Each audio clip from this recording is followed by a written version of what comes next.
সুপ্রভাত। Family care ছাদ বাগানের তরফ থেকে যে নতুন গ্রো ব্যাগটি সংযোজন করা হয়েছিল এক সপ্তাহ আগে, সেই নতুন গ্রো ব্যাগে যে কলমি গাছ এবং নোটে গাছ দেওয়া হয়েছিল কত স্বতঃস্ফূর্তভাবে এক সপ্তাহের মধ্যে জন্মে উঠেছে। এই গ্রো ব্যাগটাতে কলমি এবং নোটের সঙ্গে বরবটি দেওয়া আছে, সে গাছও খুব সুন্দর হয়েছে।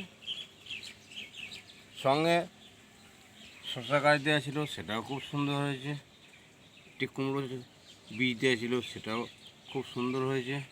এবং দুটো কুমড়ো গাছ বড় হয়ে বাঁচায় প্রায় অর্ধেক উঠে গেছে, যেটা অন্যত বসানো হয়েছিল সেখান থেকে তুলে এনে নতুন ব্যাগে বসানো হয়েছে। যাক, আজকের বিষয় কলমি শাক চাষের সূচনা। আজকের বিষয় কলমি শাক চাষের সূচনা।